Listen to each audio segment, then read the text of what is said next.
시청자 여러분 안녕하십니까? BTV 뉴스입니다. 먼저 이 시각 주요 뉴스입니다. 박형준 부산시정 1년은 2030 부산 월드엑스포 유치 활동은 긍정적이지만 시민 안전과 소통은 아쉬움이 남은 1년이란 평가입니다.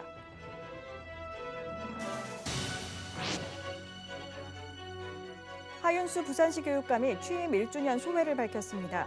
학생들의 아침 체육활동 도입을 큰 성과로 꼽으며 부산 K-팝 고등학교를 설립하겠다고 밝혔습니다. 국군의 80곳의 어린이 보호구역을 들여다본 결과 시인성 부족과 안전펜스 부재가 가장 시급한 것으로 나타나 개선이 추진됩니다. 다음 달 부산의 모든 해수욕장이 문을 엽니다. 개장 준비를 마친 광안리 해수욕장을 찾아가 봤습니다.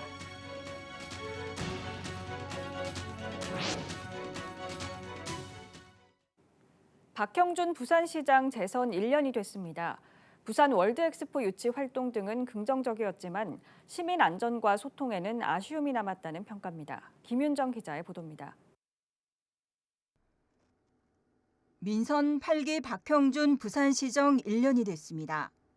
박형준 시장은 2030 부산 월드엑스포 유치에 역량을 쏟아부었습니다. 엑스포 유치에 성공하면 가덕도 신공항, 북항 재개발 등 부산의 가장 굵직한 수건 사업 추진이 탄력을 받기 때문입니다. 유치 과정을 우리가 잘 조직하면 대한민국 전체에 굉장히 큰 이익이 될 거고 또 부산의 입장에서도 도시 외교의 새로운 지평을 열 수 있다는 생각을 제가 했습니다.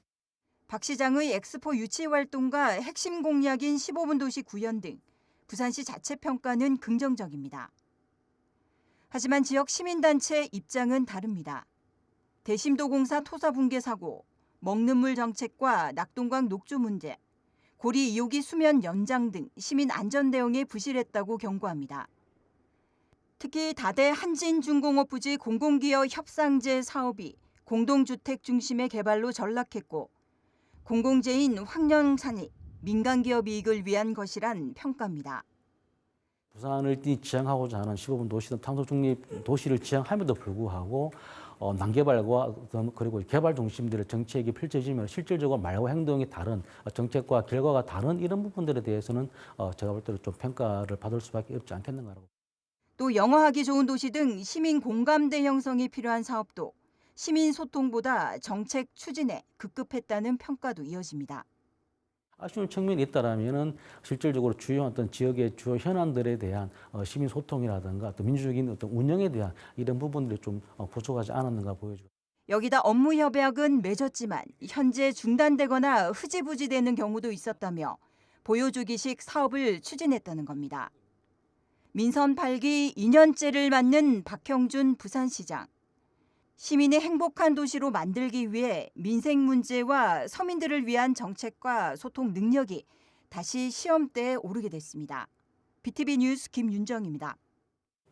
하윤수 부산시 교육감이 취임 1년을 맞아 그간의 성과를 발표했습니다. 시민들의 교육정책 만족도가 취임 초기보다 높아졌다고 평가하고 있는데요. 하지만 일부 조사에선 부정평가가 훨씬 높게 나타났습니다. 장동원 기자입니다. 하윤수 교육감은 지난 1년 가장 아쉬운 일로 영도 통학로 초등학생 사망 사고를 비롯해 잇따라 발생한 스쿨존 사고를 꼽았습니다. 다시는 이런 일이 재발하지 않도록 통학 안전정책 추진에도 전력을 다하겠습니다. 이어 가장 강조한 성과는 부산 학력개발원을 설립해 부산형 학업 성취도 평가를 자체 개발하는 등 깜깜이 교육을 해소하고 있는 것과 학생들의 수업 전 체육 활동인 아침 체인지에 계획보다 많은 학교가 참여했고 전국에서도 관심을 갖고 있는 점을 들었습니다. 이 자리에선 부산형 K-팝 고등학교 신설 계획을 밝혔습니다. 국내뿐 아니라 해외 학생들을 대상으로 K-팝 관련 산업 인재를 양성하겠다는 계획입니다. 우리의 학생들이 여기로 이렇게 유출되는 그런 상황도 있고 그리고 부산에 있는 학생들이 자기 끼와 재능을 발휘할 수 있도록. 한편 하교육감은 취임 초 조사한 교육정책 만족도 62.9%가 지금은 75%로 나타났다며 시민들의 평가가 높아지고 있다고 밝혔습니다.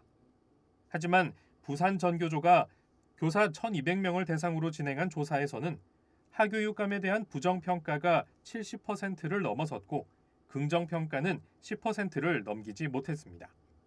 부산 전교조는 하교육감의 정책이 아무리 좋더라도 교사들의 동의를 얻지 못하면 실패할 것이라며 교사들과의 소통을 요구했습니다. BTV 뉴스 장동원입니다. 북군의 80곳의 어린이 보호구역을 들여다본 결과 시인성 부족과 안전펜스 부재가 가장 시급한 것으로 나타났습니다. 어린이 보호구역 내 보행자 방호용 안전펜스 설치와 교통시설 단계별 개선이 추진됩니다. 박재한 기자입니다. 최근 어린이 보호구역에 설치되고 있는 노란색 신호등입니다. 사고 예방과 주의 환기 효과가 큰 것으로 알려져 있습니다. 하지만 차도와 인도를 구분짓고 보행자를 보호하는 안전 펜스의 경우 일반 펜스가 설치된 경우가 대부분입니다. 지난 5월 이루어진 북군의 어린이 보호구역 전수조사에서도 시인성 부족과 안전 펜스 부재가 가장 시급한 것으로 나타났습니다. 북군에 지정된 어린이 보호구역은 부산 16개 구군 중 세 번째로 많은 80곳에 이릅니다. 북군은 올해 어린이 보호구역 2.4km 구간에 대해 보행자 방호용 노란색 안전펜스 설치 등 시인성 강화 작업을 추진하기로 했습니다. 이면도로 정비와 과속 방지턱 설치, 미끄럼 방지 포장도 이루어집니다. 이제 아기 키우는 입장에서 이렇게 설치해 놓으니까는 좀 마음이 안정되고 여기 또 사고도 그때 예전에 뭐 뉴스 보니까는 이렇게 충돌 사고도 있고 해서 아무래도 이렇게 해놓으면은 좀 안전해서 마음이 좀 편하죠. 이제 그동안 어린이 보호구역에 알고는 있지만은 이런 펜스가 없으면은 사실상 인지하기가 쉽지가 않는데 이렇게 눈에 띄게 설치해 놓으니까 확실히 많은 도움이 되는 것 같고 더 조심스럽게 운전할 수 있는 것 같습니다. 군은 전수조사를 통한 안전 미확보와 위험 요소 개선에 50여억 원이 소요될 것으로 보고 우선순위를 정해 단계별 예산 확보에 나설 예정입니다. BTV 뉴스 박재한입니다. 다음 달이면 부산의 모든 해수욕장이 문을 엽니다. 수영구에 있는 광안리 해수욕장도 예외가 아닌데요. 올해는 코로나19 엔데믹 선언 이후 처음으로 맞는 개장으로 많은 관광객들이 몰릴 것으로 예상하고 있습니다. 김석진 기자의 보도입니다. 올여름 수영구는 광안리 해변을 서브존과 캐릭터존 그리고 드론존으로 나눴습니다. 펭수 조형물로 눈길을 끌었던 캐릭터존은 방탄소년단인 BTS가 대신합니다. 멤버들의 캐릭터 모형과 네온 사인으로 꾸민 대형 레터링 조형물이 다음 달 1일 공개됩니다.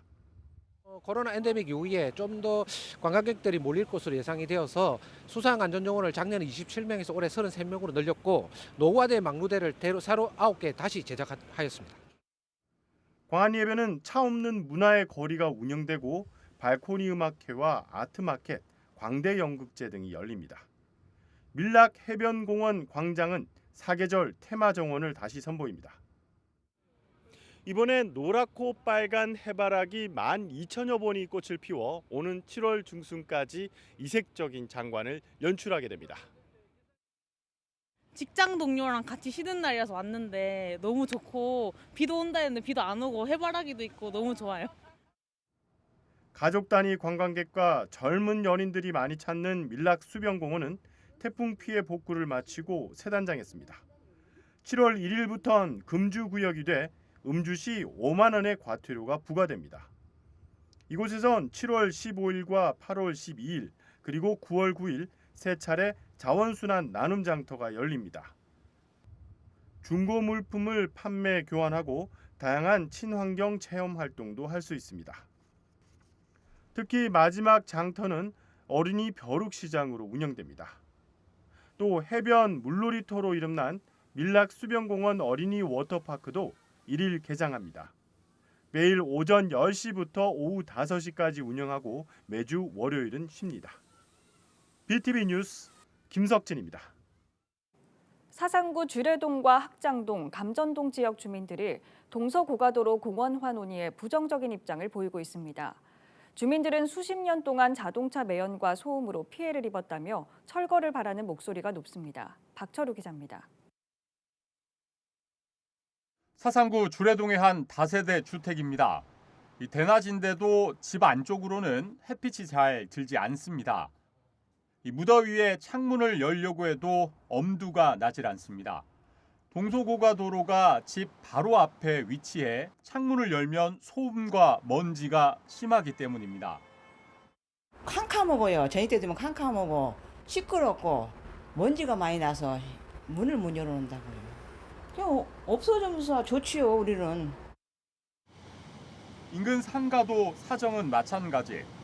동서고가를 오가는 차량들이 내뿜는 매연과 소음, 그리고 먼지는 일상이 된 지 오래입니다. 시끄러운 게 제일 거슬리고 그냥 사무실 안에 있어도 이게 빵빵거리거나 차 다니는 소리가 많이 나거든요. 최근 동서고가도로 철거와 공원화 주장이 엇갈리고 있는 가운데 동서고가도로가 지나는 사상구 주례동과 학장동, 감전동 주민 대부분은 공원화 논의에 부정적입니다. 그동안 자동차 매연과 소음, 조망권 상실 등으로 피해를 입었다며 철거를 바라는 목소리가 높습니다. 지자체도 주민의 뜻에 따라 반대 입장을 거듭 밝혔습니다.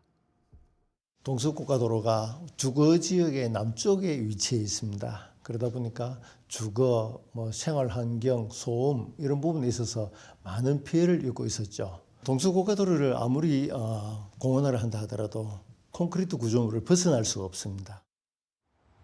1995년 준공된 동서고가도로는 총 연장 10.9km 구간 중 사상구 관할의 주례동과 확장동, 감전동에 걸쳐 약 4.2km 구간이 지나고 있습니다. 사상구는 공원화할 경우 주민 피해가 크고 유지 관리에도 많은 예산이 들어가는 만큼 공원화 논의에 대해서는 거듭 반대 입장을 밝혔습니다. BTV 뉴스 박철우입니다.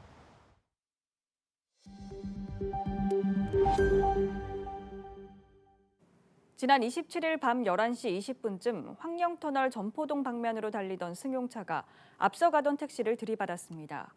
이 사고로 택시가 전복돼 60대 택시기사와 승객 등 2명이 다쳐 병원으로 옮겨져 치료를 받았습니다. 경찰은 정확한 사고 경위를 조사하고 있습니다. 오늘 새벽 3시 반쯤 해운대구 반송동의 한 다세대 주택에서 불이 나 주민 11명이 대피했습니다. 불은 다세대 주택 4층에서 시작됐으며 가재도구 등이 불에 타 소방서 추산 2천만 원 상당의 재산 피해가 났습니다. 경찰과 소방은 합동 감식을 벌여 정확한 화재 원인을 조사할 계획입니다. 부산시의 15분 도시 조성 사업의 일환으로 추진되고 있는 어린이 복합문화공간 들락날락이 남구 대동골 문화센터에 문을 열었습니다. 어떤 공간으로 탈바꿈했을까요? 김석진 기자가 다녀왔습니다. 남구 대동골 문화센터의 어린이 복합 문화 공간인 들락날락이 들어섰습니다. 지난해 시 공모 사업에 선정돼 넉 달간 리모델링을 거쳐 마련된 겁니다. 여기엔 시 구비 14억 원이 투입됐습니다. 센터 2층엔 3D 가상현실 체험형 영어 놀이터와 액션 그라운드, 그리고 몰입형 미디어 아트 전시관이 있습니다. 3층엔 작은 도서관이 어린이 도서관으로 탈바꿈했습니다. 어린이 책 2천여 권이 비치돼 있고 AR을 통한 도서 체험과 VR을 통한 미래 직업 체험도 할 수 있습니다. 저희 동네에도 이런 게 좀 생겼으면 좋겠고 애기들이 많이 놀 수 있는 곳이 많이 좀 이렇게 형성되어 있었으면 좋겠어요. 2층과 3층을 연결하는 계단 입구엔 쉼터를 만들었고 벽면은 친환경 공기정화 식물을 심어 눈길을 끌고 있습니다. 2층 건물 입구에 있는 스마트 도서관이 문을 열면 주민 누구나 24시간 이용이 가능합니다. 들락날락은 유아와 초등 저학년생들을 위한 문화 강좌도 여는데 신청 당일 모집이 모두 마감됐습니다. 7월부터는 어린이를 위한 영어와 독서 그리고 체험 교육 프로그램을 준비하고 있습니다. 또한 어린이와 가족들을 위한 다양한 공연과 행사도 계획 중입니다. 대동골 문화센터 들락날락에서 가족들과 행복한 시간 보내시기 바랍니다. 들락날락은 매주 화요일에서 토요일까지 오전 9시부터 오후 6시까지 문을 열고 월요일과 일요일, 그리고 공휴일은 쉽니다. 한편 들락날락 조성 사업은 부산시가 지난 2021년부터 시작해 현재 14곳이 문을 열었고 30곳에서 공사가 진행 중입니다. BTV 뉴스 김석진입니다. 교육부가 그간 논란이 된 킬러 문항을 공개했습니다. 앞으로 고교 교육 과정을 통해 풀기 어려운 문제들은 내지 않겠다는 입장을 밝혔는데요. 하지만 현장에서는 킬러 문항의 기준이 모호하다는 반응과 변별력 확보 방안이 빠졌다는 지적도 함께 나오고 있습니다. 최영광 기자의 보도입니다. 2022학년도 수능 국어 영역 8번 문제입니다. 해겔의 변증법을 바탕으로 예술의 이상을 설명하고 있습니다. 교육부는 해당 문제에서 정립과 반정립, 수렴적 상향성 등 철학 분야 전문 용어를 다수 사용했다며 킬러 문항으로 꼽았습니다. 철학 영역의 전문 용어를 다수 사용하면서 지문에서 충분한 정보를 제공하지 않는 것으로 분석이 되었습니다. 교육부가 최근 3년치 수능과 6월 모의평가에 국영수 과목 480문제 가운데 지목한 킬러 문항은 모두 22개입니다. 하지만 이를 두고 킬러 문항에 대한 기준이 모호하다는 지적이 나옵니다. 수험생들이 많이 찾는 온라인 커뮤니티에서도 오답률과 언론 보도가 가장 큰 기준이 아니냐는 의문도 제기되는 실정입니다. 수학 같은 관점에서 본다면 풀이 방법의 다양성을 가지고서 문제를 접근했다면 킬러 문항이 됐는데 실제 이거는 어떤 관점에서 쳐다보냐에 따라서 킬러 문항인지 아닌지 조금 애매한 부분이 있지 않나 생각됩니다. 또 교육부가 킬러 문항을 내지 않겠다는 내용만 발표했을 뿐 향후 변별력을 확보하겠다는 방안은 포함되지 않아 수험생의 혼란이 가중될 것이라는 우려도 나옵니다. 킬러 문항에 대한 대안, 즉 변별력 확보를 위한 방안은 전혀 제시되지 않아서 학생들 입장에서는 오히려 더 혼란만 가중시킨 것이 아닌가라는 생각이 들고, 특히 전문가들은 준킬러 문항의 비중이 높아지면 상위권과 하위권이 극명히 갈라지는 일명 상봉 낙타 구조가 형성될 것이라고 전망했습니다. 이럴 경우 입시 컨설팅과 같은 또 다른 사교육 시장이 활발히 형성될 가능성이 높아 교육부의 추가 대책도 필요해 보입니다. HCN 뉴스 최원강입니다. 강서구는 에코델타시티 내 신설 법정동 설치를 위한 동명칭을 공모합니다. 기간은 7월 1일부터 8월 31일까지이며 부산 시민이면 누구나 한 사람이 2건까지 접수할 수 있습니다. 심사 기준은 지역의 역사적 가치성과 상징성, 대중성, 독창성 등을 담아낼 수 있는 명칭입니다. 시상은 당선작과 우수작 등 3편을 선정하며 당선작 1편 100만 원, 우수작 2편은 각 50만 원으로 11월 중에 발표됩니다. 한국의 다양한 문화를 색으로 해석해 전 세계에 알리는 릴레이 팝업을 부산 용두산 공원에서 시작합니다. 릴레이 팝업존은 용두산 공원 한복체험관을 둘러싼 경관 조명 일대며 한국의 색을 보다, 한국의 색을 담다, 한국의 색이 퍼지다 등 총 3개 테마로 진행합니다. 이번 행사는 6월 30일부터 7월 9일까지 한국관광공사와 야간관광 특화도시 조성 사업을 추진하는 부산시의 협업으로 마련됐습니다. 용두산공원 나이트 팝업과 함께 송정역에서도 팝업을 운영합니다. 전국의 주요 소식을 알아보는 오늘 전국 시간입니다. 먼저 인천 소식부터 살펴보겠습니다. 인천 서구의 한 초등학교 시설관리 직원이 여학생을 성추행한 혐의로 경찰 조사를 받고 있습니다. 첫 신고 이후 현재까지 피해 신고 접수를 한 학생이 20명이 넘는 것으로 확인됐습니다. 용인시 체육회장이 직원들에게 심한 욕설과 폭언을 퍼부어 논란이 일고 있습니다. 음식점이 마음에 들지 않는다는 이유였는데 직원들이 체육회장을 고소하는 한편 퇴진을 요구하고 나섰습니다. 아산시가 추진하고 있는 아산항 개발에 대한 타당성 조사 2차분 용역비가 전액 삭감된 가운데 시의회에서 우려가 쏟아졌습니다. 박경규 아산시장은 지속적으로 추진할 뜻을 분명히 했습니다. 새만금에서 펼쳐지는 제25회 세계 스카우트 잼버리 행사 준비가 막바지에 이르고 있습니다. 조직위가 대회 준비에 전력을 쏟고 있지만 자연재난과 감염병 등 안전 문제가 대두되고 있습니다. 이상은 이 시각 전국 소식입니다.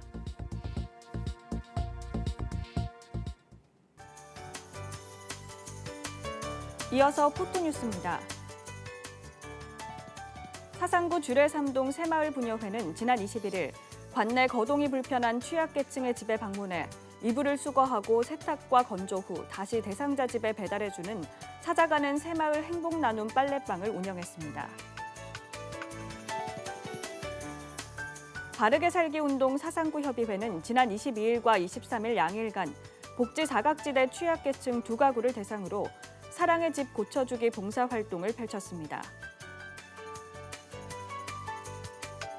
제1 프레쉬는 지난 23일 로드숍 개업 기념품으로 받은 쌀 화환을 의미 있게 쓰고자 사상구 엄궁동 행정복지센터에 양곡 27포를 기탁했습니다. 부산시 북구청은 지난 27일 구청장 집무실에서 산불 방지와 산림 보호 업무에 앞장선 산불 방지 유공자에 대해 포상하고 그간의 노고를 격려했습니다. 사상구 감전동 행정복지센터는 지난 26일 지역 자율방재단과 함께 관내 상습 침수구역인 새벽시장과 사상구청 교차로 일대 등을 순찰하고 배수로를 막고 있는 쓰레기와 담배꽁초 등을 수거했습니다. 사상구 감전동 지역사회보장협의체는 지난 27일 관내 취약계층 12세대를 대상으로 쾌적한 여름을 보낼 수 있도록 현관 방충망 설치 지원 사업을 펼쳤습니다. 해병대 전우회 서구지회는 지난 25일 7월 해수욕장 개장을 대비해 송도 해수욕장 다이빙대 기둥에 붙어있는 따개비 제거와 수중 쓰레기를 수거하는 수중 정화 활동을 펼쳤습니다. 해군 연안실습전대가 지난 27일 부산 작전기지에 입항해 1박 2일간 해군 작전사령부와 대한해협전승비 그리고 유엔 기념공원을 방문했습니다. 연안실습은 해군 사관학교 3학년생도를 대상으로 약 한 달간 실시하는 하계 군사훈련으로 79기 해군 사관생도 150여 명이 참여했습니다. 서구 동대신 이동 자율방재단은 하절기 집중호우를 대비해 지난 28일 중앙공원로 일원에서 도로변 배수로에 쌓여있는 다량의 낙엽과 잔토 그리고 이물질 등을 제거하는 배수로 사전정비 활동을 실시했습니다.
이상으로 BTV 뉴스를 마칩니다. 시청해주신 여러분 고맙습니다.